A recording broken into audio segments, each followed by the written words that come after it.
जब आंखों में अरमान लिया मंजिल को अपना मान लिया, कि जब आंखों में अरमान लिया मंजिल को अपना मान लिया, तो मुश्किल क्या आसान क्या, तो मुश्किल क्या आसान क्या, जो ठान लिया जो ठान लिया।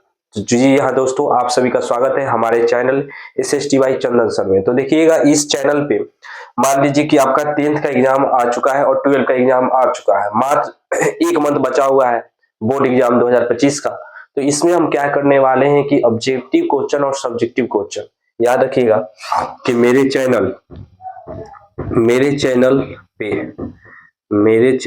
मेरे चैनल SSTY चंदन सर पे, ठीक है दोस्तों, 10th और 12th क्लास का, ठीक है जी, याद रखिएगा 10th और 12th क्लास का।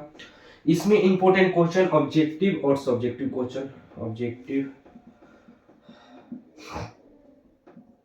ठीक है और सब्जेक्टिव क्वेश्चन, इसको ही हम लोग करेंगे। ठीक है, ऑब्जेक्टिव और सब्जेक्टिव क्वेश्चन करेंगे, क्या कि हम लोग के पास समय है नहीं, ठीक है, कि टॉपिक बाय चले, समय तो है नहीं कि एक एक टॉपिक करके समझेंगे। एक मंथ बचा हुआ है तो उसमें जो इंपॉर्टेंट क्वेश्चन होगा ऑब्जेक्टिव और सब्जेक्टिव उसी को करेंगे, और उसमें भी कौन सा, तो VVI, ठीक है, जो भी इंपॉर्टेंट होगा उसी को कर लेंगे। तो याद रखिएगा, हम इसमें SST सोशल साइंस का, हिस्ट्री आपको मिलेगा, हिस्ट्री का वीडियो, ज्योग्राफी का वीडियो मिलेगा, इकोनॉमिक्स का वीडियो मिलेगा, और पॉलिटिकल। आज हम लोग 10th क्लास के पहला चैप्टर जिसका नाम है यूरोप में राष्ट्रवाद, उसका 20 क्वेश्चन VVI क्वेश्चन देखने वाले हैं। तो चलिए हम लोग देखते हैं। 10th क्लास का हम लोग पढ़ने वाले हैं, लेसन का नाम है यूरोप में राष्ट्रवाद, अध्याय पहला है। देखिएगा पहला क्वेश्चन क्या दिया हुआ है, ध्यान से देखिएगा। पहला क्वेश्चन है कि फ्रांस की क्रांति का प्रमुख कारण क्या था। पहला जो क्वेश्चन है कि फ्रांस की क्रांति का प्रमुख कारण क्या था। ऑप्शन दिया हुआ है 4 ठो। पहला ऑप्शन है प्रजातंत्र शासन, दूसरा ऑप्शन दिया हुआ है गिरफ्तारी पत्र, तीसरा ऑप्शन दिया हुआ है निरंकुश शासन, और चौथा जो दिया हुआ है वो है मनसबदारी प्रथा। तो इसमें इसका आंसर जो होगा कि फ्रांस की क्रांति का जो प्रमुख कारण था वो था निरंकुश शासन, वहां के शासक निरंकुश थे, तो हम याद रखेंगे इसका आंसर हो जाएगा निरंकुश शासन। ठीक है, अगला देखिएगा, अगला क्वेश्चन 2 नंबर है, काउंट काबूर को विक्टर एमेनुअल ने किस पद पे नियुक्त किया था। ठीक है, तो इसमें ऑप्शन दिया हुआ है 4 ठो। पहला ऑप्शन जो है सेनापति, दूसरा ऑप्शन है प्रधानमंत्री, तीसरा है फ्रांस में राजदूत, और चौथा है गृह मंत्री। तो इसका जो आंसर हो जाएगा प्रधानमंत्री हो जाएगा, कि इनको प्रधानमंत्री के पद पे नियुक्त किया गया। ठीक है, अगला देखिएगा, अगला तीसरा नंबर क्वेश्चन है कि गैरिबाल्डी जो था पेशे से क्या था। ठीक है, गैरिबाल्डी पेशे से क्या था। ऑप्शन पहला है सिपाही, दूसरा दिया है किसान, तीसरा दिया है जमींदार, और चौथा दिया है नाविक। ठीक है, तो याद रखेंगे हम कि गैरिबाल्डी जो था पेशे से नाविक था, पेशे से क्या था, नाविक था। ऑप्शन नंबर डी सही हो जाएगा, याद रखिएगा। अगला देखिए क्या दिया है, जर्मन राइन राज्य का निर्माण किसने किया। जर्मन राइन राज्य का निर्माण किसने किया। ऑप्शन 4 ठो दिया हुआ है। पहला है लुई 18वां, दूसरा दिया है नेपोलियन तृतीय, तीसरा दिया है नेपोलियन बोनापार्ट, और चौथा दिया है बिस्मार्क। तो याद रखेंगे जर्मन राइन राज्य का निर्माण नेपोलियन बोनापार्ट के द्वारा किया गया था। सी नंबर आंसर याद रखिएगा। चौथा क्वेश्चन क्या है देखिएगा, फैक्ट फ्रंट की संधि कब हुई। तो याद रखना है, ऑप्शन पहला है 1864, दूसरा दिया 1866, तीसरा दिया 1870, और चौथा दिया 1871। तो हम याद रखेंगे फ्रैंक फ्रंट की संधि जो हुई थी 1871 में हुई थी। ऑप्शन नंबर डी याद रखिएगा 1871। अगला 6 नंबर क्वेश्चन देखिएगा क्या दिया हुआ है। 6 नंबर क्वेश्चन है 1829 ईस्वी में एड्रियानोपोल की संधि जो हुआ था किस देश के साथ हुआ। 1829 ईस्वी में एड्रियानोपोल की संधि किस देश के साथ हुआ। पहला ऑप्शन दिया है तुर्की देश, दूसरा ऑप्शन जो है यूनान देश दिया है, तीसरा देश हंगरी दिया है, और चौथा दिया है पोलैंड। तो हम याद रखेंगे कि जो ये संधि हुआ तुर्की के साथ हुआ था, 1829 में तुर्की देश के साथ हुआ था। ठीक है, तुर्की देश के साथ हुआ था। अगला देखिएगा, याद रखते हैं कि यहाँ पे थोड़ा सा समझ लेंगे, तुर्की जो है यूरोप और एशिया महादेश के बीच में है। इस पॉइंट को याद रखिएगा, यूरोप और एशिया महादेश के बीच में ये देश पड़ता है, बीच वाले भाग में ये देश पड़ता है तुर्की। ठीक है, अगला सुनिएगा, 7 नंबर जो है, 7 नंबर क्वेश्चन है, इटली और जर्मनी के एकीकरण के विरुद्ध निम्न में से कौन सा देश था। मतलब इटली और जर्मनी के एकीकरण में कौन बाधक बन रहा था जी, कौन देश बाधक बन रहा था। तो पहला ऑप्शन दिया इंग्लैंड, दूसरा दिया है रूस, तीसरा दिया ऑस्ट्रिया, और चौथा दिया है प्रासा। ठीक है, इंग्लैंड, रूस, ऑस्ट्रिया और प्रासा। तो इसमें आंसर याद रखिएगा ऑस्ट्रिया हो जाएगा। इटली और जर्मनी के एकीकरण के विरुद्ध ऑस्ट्रिया देश था। ठीक है, तो ऑप्शन नंबर सी याद रखेंगे। अगला देखिए 8 नंबर क्या दिया हुआ है। 8 नंबर है, किस देश को यूरोप का मरीज कहा जाता है। मतलब कौन ऐसा देश है जो जिसको यूरोप महादेश का मरीज बोला जाता है। तो याद रखिएगा इसमें 4 गो ऑप्शन दिया हुआ है। पहला ऑप्शन है फ्रांस, दूसरा तुर्की, तीसरा इटली, चौथा जर्मनी। तो इसका आंसर हम याद रखेंगे, इसका आंसर हो जाएगा तुर्की, कि यूरोप महादेश जो है, यूरोप महादेश का मरीज तुर्की देश को बोला जाता है। ठीक है, 9 नंबर क्वेश्चन देखिए। 9 नंबर क्वेश्चन है, यंग यूरोप की स्थापना किसने की थी? जो यंग यूरोप है उसकी स्थापना किसने किया? पहला ऑप्शन है गैरीबाल्डी, दूसरा दिया है मेजनी, तीसरा दिया है काउर और चौथा दिया है बिस्मार्क। तो इसमें हम आंसर याद रखेंगे कि इसकी स्थापना मेजनी के द्वारा किया गया था।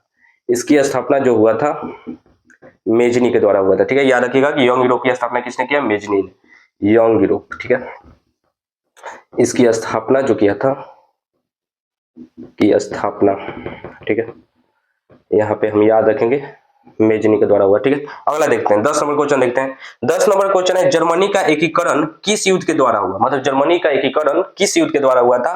पहला ऑप्शन दिया हुआ है प्रासा डेनमार्क युद्ध, दूसरा ऑप्शन है क्रीमिया का युद्ध, तीसरा ऑप्शन है सीडोन का युद्ध और चौथा है सेडोवा का युद्ध। तो इसमें याद रखेंगे कि इसका जो एकीकरण हुआ था, इसका एकीकरण हुआ था सीडोन के युद्ध से। सीडोन का युद्ध याद रखेंगे कि इसका एकीकरण सीडोन के युद्ध से हुआ।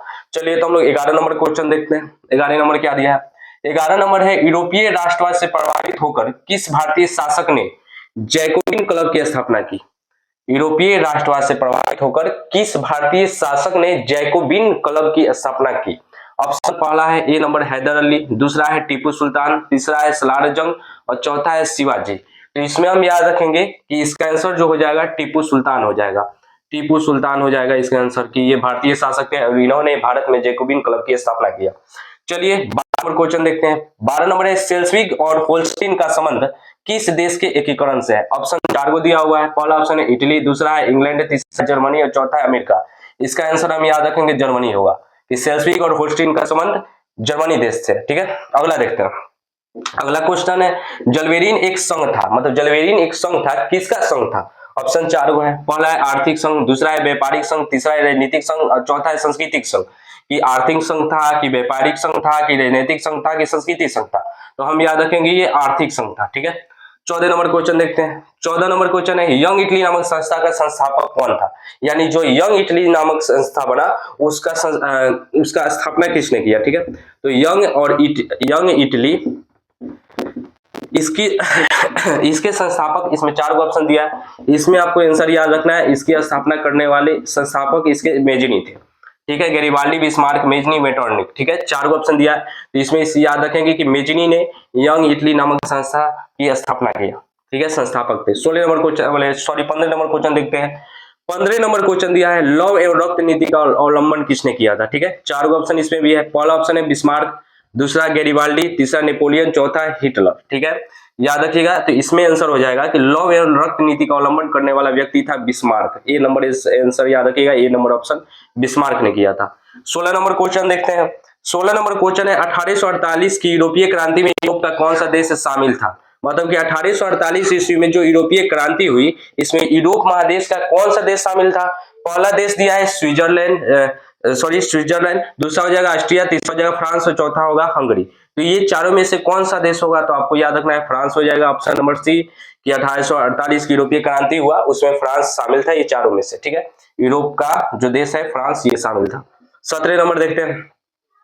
17 नंबर है कि नेपोलियन ने जर्मनी के कितने छोटे राज्यों को मिलाकर राइन महासंघ बनाया? ठीक है, जर्मनी में नेपोलियन ने जर्मनी के कितने छोटे छोटे राज्यों को मिलाकर राइन महासंघ बनाया? ठीक है, ऑप्शन दिया है, यहाँ पे देखिएगा, ऑप्शन दिया है 38, 39, 40, 41। तो हम याद रखेंगे 39 याद रखेंगे, कि यहाँ पे आंसर इसका हो जाएगा 39 हो जाएगा, याद रखिएगा 39।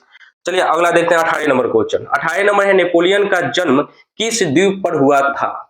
मतलब नेपोलियन का जो जन्म हुआ कौन से द्वीप पर हुआ? तो पहला ऑप्शन दिया है कोर्सिका, दूसरा ऑप्शन दिया है एल्वा, तीसरा ऑप्शन दिया है सेंट हेलेना और चौथा दिया वाटरलू। तो इसमें हम याद रखेंगे कि इनका जन्म जो नेपोलियन का हुआ कोर्सिका द्वीप पर हुआ था। कौन से द्वीप पे? याद रखिएगा कोर्सिका द्वीप हो जाएगा, कोर्सिका द्वीप पे हुआ था। चलिए 19 नंबर क्वेश्चन देखते हैं। काबुल कौन था? क्वेश्चन पूछ रहा है। पहला ऑप्शन दिया जर्मनी का राजा, दूसरा ऑप्शन पूछ रहा है इटली का राजा, तीसरा ऑप्शन पूछ रहा है इटली का प्रधानमंत्री और चौथा ऑप्शन है जर्मनी का मंत्री। तो इसमें याद रखना है कि काबुल कौन था, इसमें पूछा गया है, तो आपको याद रखना है ये इटली का प्रधानमंत्री हो जाएगा, तो उस समय ये इटली का प्रधानमंत्री था। ठीक है, अगला दिया है फ्रैंकफर्ट शहर में जर्मन नेशनल असेंबली कब हुआ था? ठीक है, फ्रैंकफर्ट शहर में जर्मन नेशनल असेंबली कब हुआ?